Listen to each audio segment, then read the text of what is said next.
Olá, boa noite. Começa agora o Jornal da Justiça desta sexta-feira, 3 de julho. Ministro Luiz Roberto Barroso dá prazo de 48 horas para o governo federal e a Procuradoria-Geral da República se manifestarem sobre medidas contra o novo coronavírus entre indígenas. E você vai ver ainda. Presidente do Supremo, o ministro Dias Toffoli, restabelece destinação de mais de 83 milhões de reais para combate ao coronavírus em Rondônia. Ministro Og Fernandes, do Superior Tribunal de Justiça, mantém prisões de envolvidos em suposto esquema de venda de sentenças na Bahia. Portal CNJ de Boas Práticas reúne iniciativas de tribunais para tornar ainda mais eficientes os serviços judiciários no Brasil.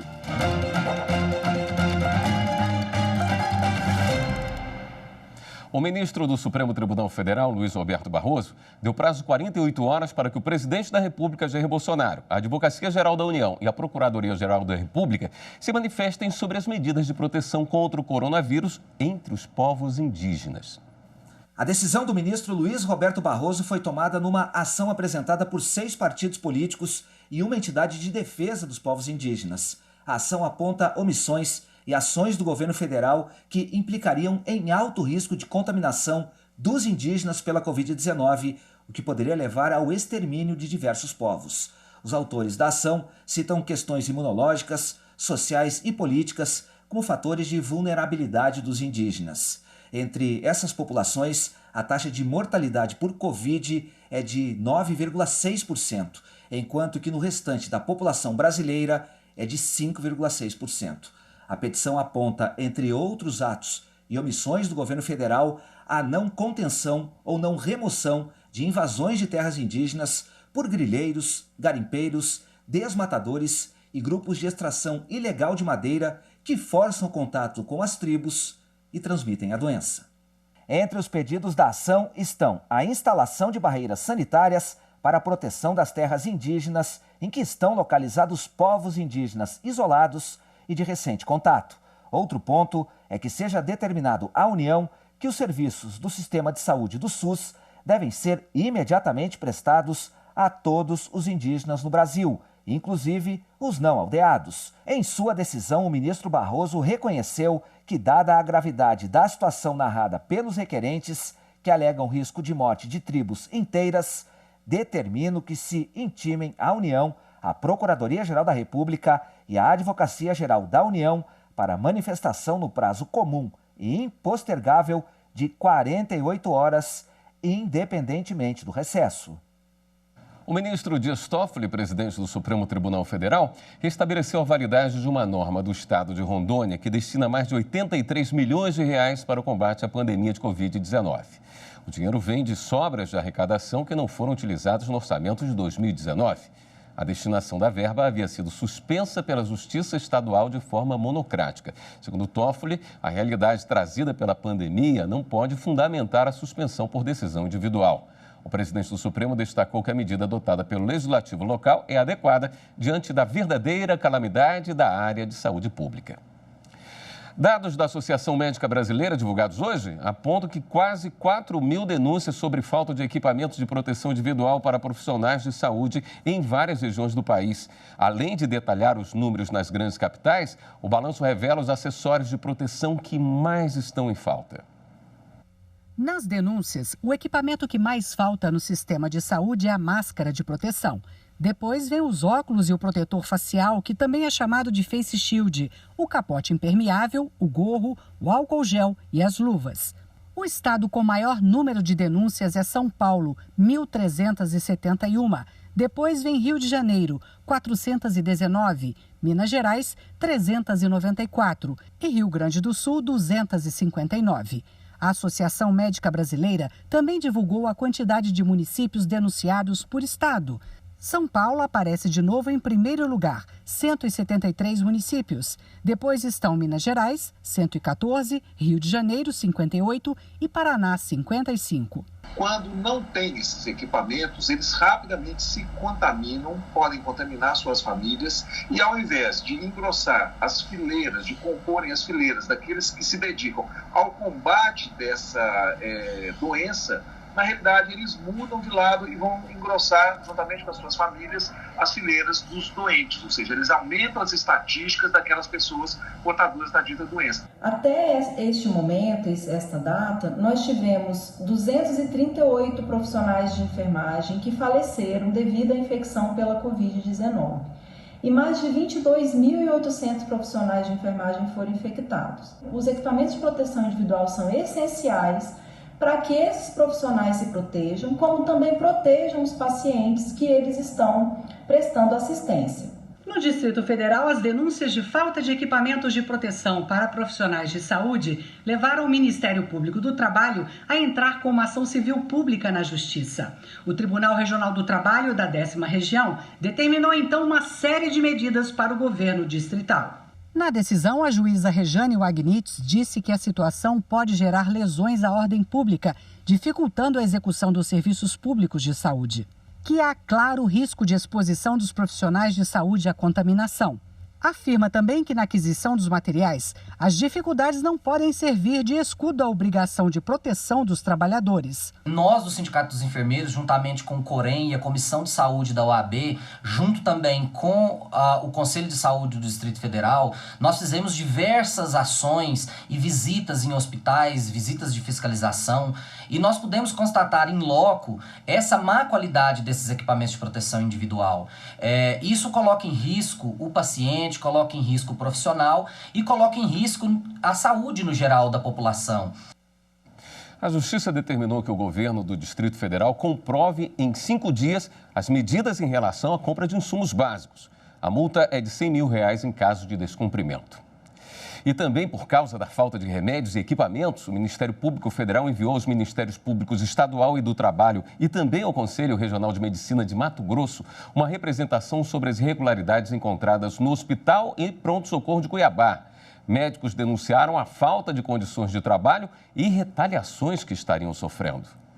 O Ministério Público Federal relata no documento que um grupo de médicos que denunciou a falta de remédios e equipamentos foi retirado do posto de trabalho durante a pandemia do novo coronavírus sem nenhuma justificativa. Um dos exemplos é de uma pediatra que, depois de 30 anos prestando serviços na unidade de pronto-socorro de Cuiabá, foi removida do cargo por denunciar a retirada de ventiladores da UTI de atendimento infantil e a negligência do hospital ao não comprar bombas de infusão antes mesmo do aumento do número de casos de Covid-19 em Mato Grosso. Com a representação do Ministério Público Federal, a Secretaria Municipal de Saúde do Estado terá que dar explicações sobre as mudanças. Se ficar comprovado que os médicos sofreram retaliações, os administradores vão responder judicialmente. E a seguir, Superior Tribunal de Justiça mantém prisão de investigados na Operação Faroeste. Voltamos já.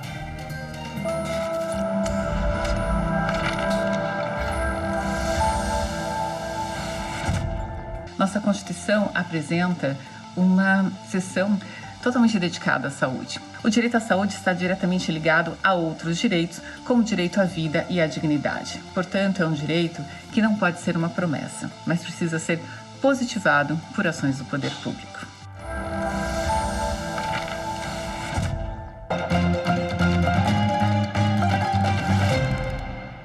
O ministro do Superior Tribunal de Justiça, Olli Fernandes, manteve a prisão preventiva de 6 réus denunciados na Operação Faroeste. Eles são investigados por participar do esquema de venda de decisões judiciais no Tribunal de Justiça da Bahia para facilitar a grilagem de terras no oeste baiano. Ao fazer a revisão exigida pelo pacote anticrime, o ministro avaliou que não houve mudanças que justifiquem o relaxamento das medidas cautelares. Pela lei, é necessária a reavaliação da necessidade da prisão preventiva a cada 90 dias. O Ministério Público Federal denunciou o ex-governador e atual senador por São Paulo, José Serra, e a filha dele, Verônica Serra, por lavagem de dinheiro. Mais detalhes com o repórter Márcio Fontinelli. De acordo com a denúncia feita pela Força Tarefa da Lava Jato em São Paulo, entre 2006 e 2007, José Serra usou o cargo de governador para receber propina da Odebrecht em troca de beneficiar a empresa nas obras do Rodoanel Sul.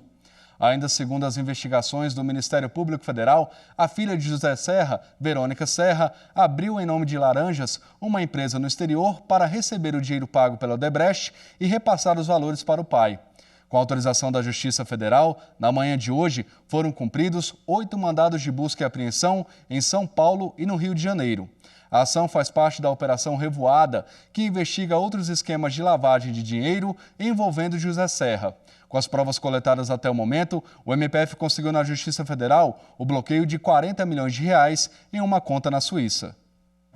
Em um julgamento no Superior Tribunal de Justiça, definiu o prazo para um mutuário que teve problema na construção do imóvel cobrar o seguro do sistema financeiro da habitação.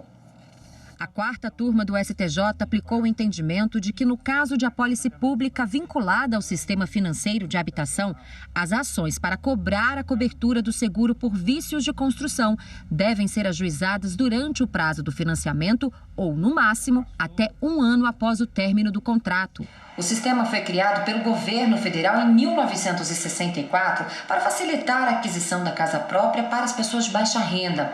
O caso julgado chegou ao STJ depois que o Tribunal de Justiça do Paraná reconheceu a prescrição e negou o pedido de um grupo de proprietários que queria usar o seguro habitacional para reparar problemas na estrutura dos imóveis 8 anos depois da quitação dos contratos. Ao analisar o recurso especial, a ministra Isabel Galotti apontou a necessidade de se observar o prazo legal para a prescrição das ações de mutuários destinadas a cobrar o seguro vinculado ao SFH, que, de acordo com o Código Civil, é de 1 ano. A relatora pontuou que, não podendo se precisar a data exata do defeito de construção que causou o sinistro, o prazo prescricional de 1 ano deve ter início no dia seguinte à data da quitação do contrato de financiamento. Assim, é inviável a pretensão de acionar o seguro por vício de construção anos após o fim do contrato. Por maioria, a quarta turma seguiu o voto da ministra Isabel Galotti e rejeitou o recurso do grupo de proprietários. E o Superior Tribunal de Justiça também negou um recurso de uma empresa condenada por dano ambiental. A empresa não queria pagar a multa porque houve erro na concessão da licença para instalação. A terceira turma do STJ manteve condenação imposta à Cosan, Lubrificantes e Especialidades pelos danos ambientais causados pela construção de um posto de combustíveis em área de Mata Atlântica, no Paraná. A construção, amparada em licenças ambientais do governo estadual e do IBAMA, foi realizada em uma área de 3 hectares. O Ministério Público moveu uma ação civil pública contra a construção e a sentença reconheceu ilegalidade nas licenças, além de condenar a empresa a pagar R$300 mil para reparo do dano ambiental. A Cosan alegou ser vítima de erro do poder público, mas para a relatora do caso no STJ, a ministra Nancy Andrighi, mesmo que se considere que a instalação do posto de combustíveis só tenha ocorrido em razão de erro na concessão das licenças, é o exercício dessa atividade de responsabilidade da empresa que entrou com o recurso que gera dano subordinado à teoria do risco integral. A teoria do risco integral, ela pertence à parte do direito civil que trata das responsabilidades e que também é aplicada ao direito ambiental. Ela está inserida na responsabilidade objetiva, que é aquela que independe de culpa, ou seja, quem causa o dano estará obrigado a repará-lo sem que se analise a culpa. A jurisprudência do STJ ela é bastante marcada pela proteção ao meio ambiente, tanto que se consolidou naquele tribunal o entendimento da responsabilização objetiva pelos danos ambientais. Nancy Andrighi destacou que, no Brasil, os danos ambientais são regidos pelo princípio do poluidor-pagador, que atribui a quem exerce a atividade econômica o dever de arcar com os custos decorrentes da exploração, evitando a privatização dos lucros e a socialização dos prejuízos. Por conta disso, cabe à empresa o dever de indenizar. O Superior Tribunal Militar começou a realizar os julgamentos por videoconferência. A medida é adotada em função da situação da pandemia da Covid-19. O Superior Tribunal Militar iniciou as sessões de julgamentos por videoconferência. Elas acontecem por meio do aplicativo Zoom e serão transmitidas ao vivo pelo canal do YouTube e pelo portal do STM, www.stm.jus.br, sempre no horário de 1h30 da tarde. Apenas os julgamentos de processos que tramitam em segredo de justiça não serão transmitidos. A regulamentação para sessões telepresenciais está no ato normativo 426 do Superior Tribunal Militar. Trata-se de uma iniciativa para garantir a proteção de todos e reduzir os riscos de contágio da doença, pois durante o período de pandemia, sessões presenciais físicas não poderão ocorrer. O ato normativo traz alguns critérios. Um deles é que o revisor e o relator do processo a ser julgado precisam concordar que o caso seja analisado por videoconferência. O outro é que é preciso ter um intervalo de 5 dias úteis entre a publicação da pauta e o julgamento. As sustentações orais serão possíveis nesse novo modelo, mas os interessados em falar devem fazer o pedido ao presidente do STM 3 dias úteis após a pauta ser publicada. Importante colocar na solicitação o telefone com DDD e endereço eletrônico para facilitar a comunicação. Quem quiser acompanhar as videoconferências no plenário do STM deve agir da mesma forma, mandar um requerimento ao presidente do tribunal até 2 dias úteis antes do julgamento. E claro, a Justiça Militar vai seguir todas as recomendações de segurança, como cobrar o uso de máscaras e o distanciamento mínimo de 2 metros entre as pessoas. E no próximo bloco, o portal do Conselho Nacional de Justiça destaca as boas práticas do Poder Judiciário. Em instantes.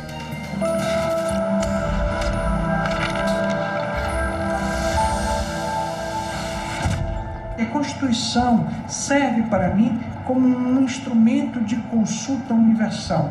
Sempre que tenho alguma dúvida, sempre que alguém me traz algum problema e espera que a gente possa encontrar soluções, respostas, é sempre bom ter uma Constituição do lado.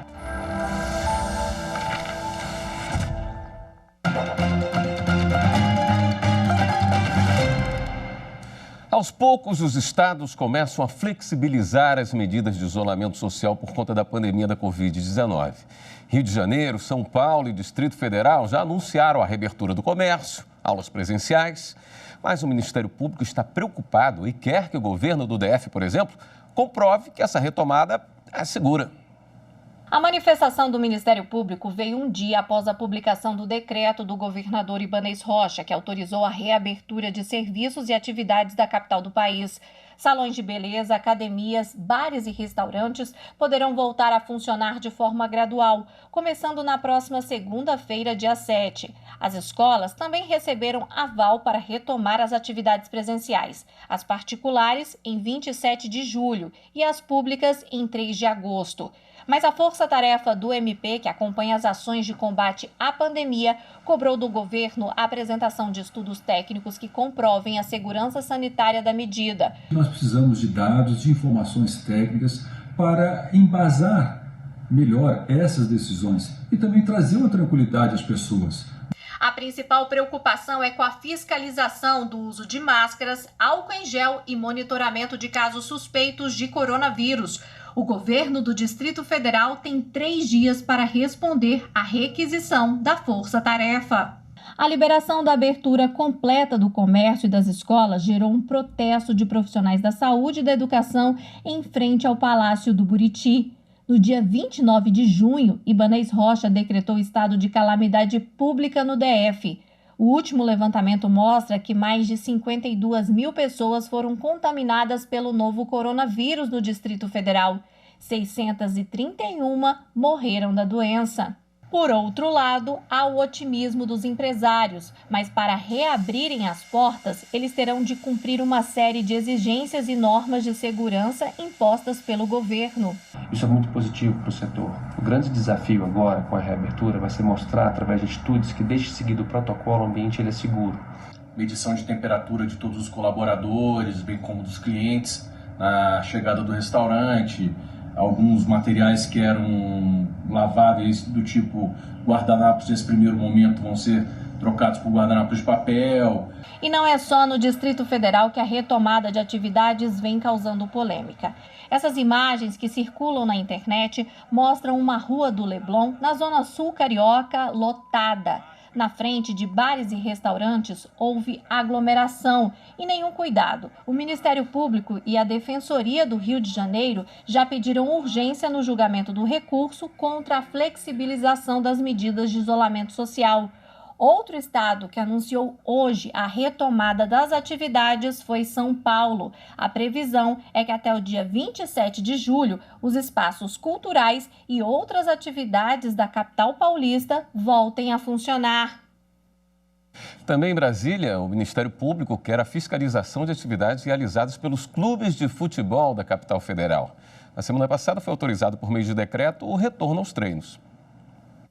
A recomendação foi encaminhada às secretarias de proteção da Ordem Urbanística do Distrito Federal e de Esporte e Lazer. Com a fiscalização mais rigorosa, o Ministério Público do Distrito Federal quer evitar que o coronavírus se espalhe entre atletas, comissões técnicas e funcionários dos clubes. No mesmo documento em que recomenda a fiscalização sobre as medidas adotadas pelos clubes, o MP determinou o prazo de 5 dias para que o governo faça um relatório sobre o protocolo de segurança adotado pelos times. O Campeonato Brasiliense de Futebol está suspenso desde o dia 17 de março. No último dia 26 de junho, o governo autorizou por meio de decreto a retomada de treinos e atividades nos clubes do Distrito Federal. Quem vai navegar pelo portal do Conselho Nacional de Justiça vai encontrar um rol de boas práticas do Poder Judiciário. Essa lista acaba de ganhar 6 novas ações que promovem mais modernidade e eficiência nos serviços prestados pela Justiça. Basta o clique no portal do CNJ para ter acesso a muitas iniciativas criadas e testadas por tribunais de justiça e que podem ser copiadas em todo o país.